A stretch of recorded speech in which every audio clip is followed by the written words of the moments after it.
Hello everyone, so I am super excited about today's video, and it's on a subject that's quite close to my heart because ever since I started City Skin Clinic, we've been asked all the time this question. The question that everyone always wants to know is, how much filler will I need? And as you can imagine, this is quite a complex question on the face of it anyway, because it does vary from person to person, but I'm going to use all of my experience and just give you a rough idea about what to think about or consider when you're thinking about a treatment and in terms of anticipating how much filler that you'll need. So this is just a generally rough guide, but I think it works quite well as a starting base. So obviously, to begin with, how much filler you will need is going to depend on three important things. So firstly, it's going to depend on what the treatment is. So whether you are having your lips done, or whether you're having your tear troughs corrected, or cheeks, or so on and so forth. The second most important thing is what kind of result that you are expecting or you're after, and finally the kind of filler that's being used.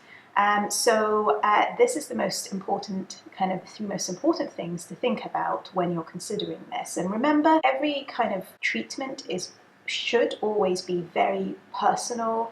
The approach taken should always be a personalized approach.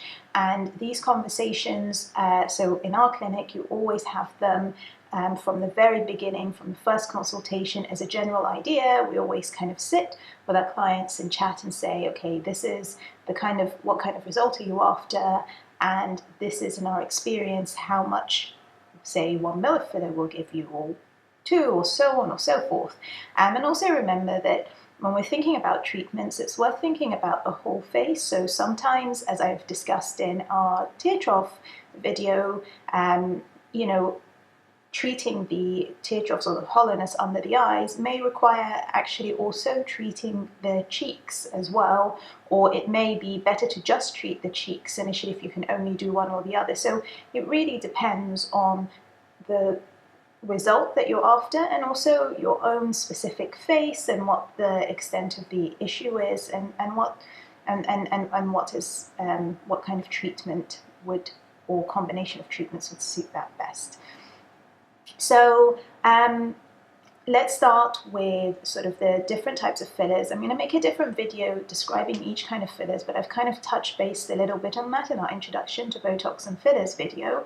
But hyaluronic acid dermal fillers, I'm not going to talk about other types of fillers like collagen, and I'm not going to talk about Radiesse at the moment. I'm just going to limit this to hyaluronic acid dermal fillers because they're the dermal fillers that we use the most. We use them the most because they are temporary, they can be dissolved, they have a really excellent safety record, and they can be used quite widely all over the body depending on what you're needed and what's needed and the type of filler that's being used. So hyaluronic acid dermal fillers like Juvederm, which is the main type of filler, range of fillers that we use, but there are also excellent fillers from Teoxane, who make Teoxyl with density 2, and we only use that for the under eye or the tear trough area.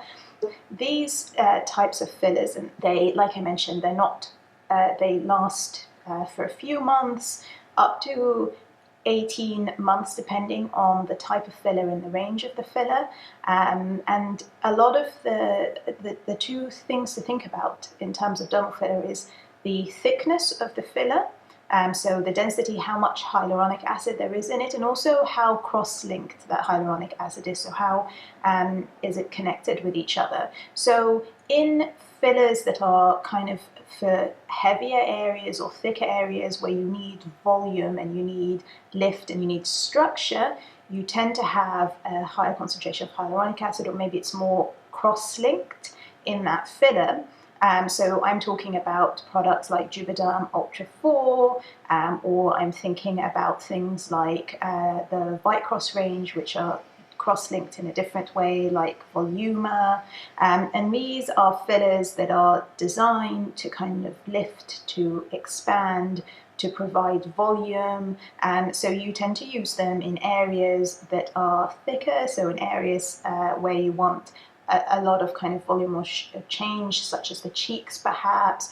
You might use some of the more cross-linked filler for the lips, depending on the result and the type of lips that you have.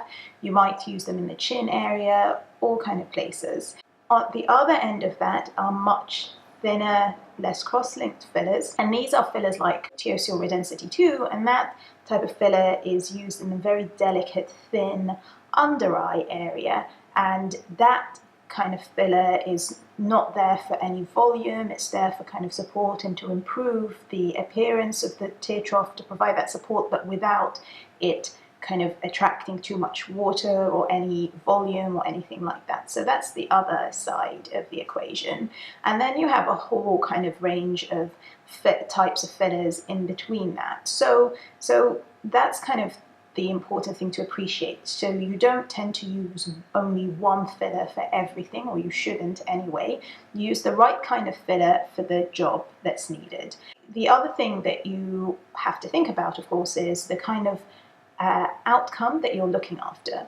So, for example, if you have a lot of volume loss in your face, let's say you're a bit older, you've got a lot of volume loss, a lot of kind of folds, lines that you really want to lift, then of course you're going to need, firstly you're going to need a thicker type of filler, but also you're going to need more filler because there's just more to do compared with someone who's just looking to tweak or enhance something. So that's something to also think about, and it's really important to have a realistic expectation of what can be achieved and with how much filler that's going to need. Those are the three things. It's the kind of area that you need. You know, if you're in the tear trough area, that's an area where there isn't, you physically can't fit a lot of filler in, you shouldn't need to, and you're going to need perhaps less, but it's a different type of filler that you'll use. Or whether you're thinking about perhaps maybe jawline restructuring and contouring, and that is a larger area and you may need more filler, and it may be more of a thicker kind of filler in that area. And also your own expectation. Are you looking for a dramatic result? Is there a lot of volume loss? If it's something like the tear trough, do you only have a very small kind of deformity, or do you have a lot of hollowness in that area, and on top of that sunken cheeks that also need to be sorted out? So those are the three things to think about. And so without further ado, I'm going to give you a few examples of just what I'm talking about. So, and one of the most common treatments are lip fillers. And if done correctly, lip fillers can help give you that bit of shape, definition, a little bit of volume, and they should look natural. They should just look like an enhancement of your actual lip shape. They can be used to correct any little asymmetries and kind of support. So for example, if you have a very poorly defined lip, then lip fillers can sort that out.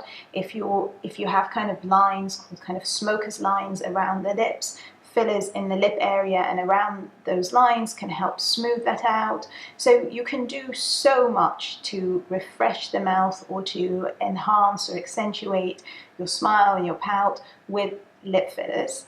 But the type of lip filler and the amount of lip filler is going to affect that result. So if you are a younger client, so if you're someone who really is just looking to enhance their lip shape, have a bit more of a pout, accentuate the lip shape and define it better, and you're looking for it to be a natural result, then probably, you know, something like 1 ml of filler will be quite adequate to kind of give you that definition, that symmetry, and you know, in that situation, you're thinking of kind of either one of the Juvederm fillers, so maybe Juvederm Ultra, or if you want something that lasts a little bit longer and has slightly softer feeling, then Volabella, which is from the Vicross range.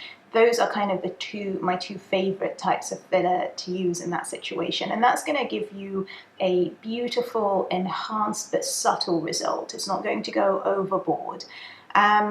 If you are someone who really, you're happy generally with the volume of your lips, but you're just looking to improve the definition a little bit, or you have just a little bit of asymmetry, or you're looking to improve the volume a tiny bit, but you're happy with the shape and the definition, then you might want to consider something much smaller, so something like 0.55 ml of Juvederm Ultra Smile, and that will help with that. So done properly, you will get a very subtle but beautiful result. If you are needing a little bit more than that, so if you are needing a lot of work in terms of definition, and you have very small lips to start off with, and you want to enhance their volume, and it's going to be appropriate for your face shape, then you'll most likely need more than 1 ml of filler. What we tend to do in our clinic is, even if that's what we think, we'd advise you on that, but what we'd say is have 1 ml of filler initially, and especially if you haven't had your lips done, and let that kind of settle, and then a few weeks later come for a follow-up, and then if necessary have another 1 ml of filler, and that way you'll kind of get an idea of what works for you, and you can help kind of build on that rather than putting a whole lot of filler in what is ultimately a defined and limited space. So you don't want that kind of stuffed sausage look. You want a really beautiful gradual enhancement that's going to be really beautiful and subtle and just look quite natural. So that's one thing to consider. So I would say if you're considering lip enhancement, really it can be anything between 0.55 ml of filler all the way up to a couple of ml of filler if you are someone who is young and it depends on what you're looking for, whether it's some subtle kind of correction or just a focus on definition only, or a tiny bit of volume, or you're looking for a little bit of both, which would be 1 ml, or you're looking for a bit more of a dramatic result, and there's a little bit more to do in terms of correcting asymmetry, enhancing the shape, putting in a bit of volume, kind of redefining everything. So that's something to think about, and it's also important to think about this as to in terms of the budget that you have for this. So if it's all or nothing for you, if you want absolutely everything, and you're going to need more filler, but your budget-wise that's not reasonable for you, it's probably better to wait or not to have it done, because you'll be disappointed if you opt for only a small amount, but you have a lot of expectation as to what you want. Or if you are willing to kind of just see a little small result and accept that probably in a little bit you're going to want to have some more, and you're prepared to do that, also to do that. So it's good to be prepared. And the second thing to consider is also what is exactly needed. So if you are quite a young person, then that kind of applies. If you have if you're a more mature client and you need a little bit more work done, so maybe you have some lines on the top, or you might have some kind of marionette lines, puppet lines at the bottom, on top of wanting some structure and some definition to your lips, then we're probably looking at least a couple of ml, if not 3 ml of filler, and that just depends again on what you want. So if you are wanting your marionette lines done, that's going to be kind of a thicker, more supportive type of filler. And then if you are wanting to have these smoker's lines done on the outside, then that's going to be a thinner, more mobile filler, so something like RHA, so TOCL RHA2, which kind of moves with these muscles in this very mobile area. And then on top of that, you might want to have, for the lips themselves, a third type of filler, which is maybe either one of the Juvederm Ultra range, or if you are a little bit older and you don't want that volume but you want that definition, you want it to look gentle and the lips are quite thin, then I'd probably recommend something like Volabella. And so it's kind of all the fillers working together, and it's using the right tools to get the optimal result. Again, not everything has to be done all together at the same time. It can be, but if you are only wanting a stepwise approach, that's also perfectly reasonable. And it's important when you have that initial kind of personalized treatment plan that you take into account everything. So what you want, what results you'd like, when you'd like to see outcomes, and budget and all of that, and take it from there.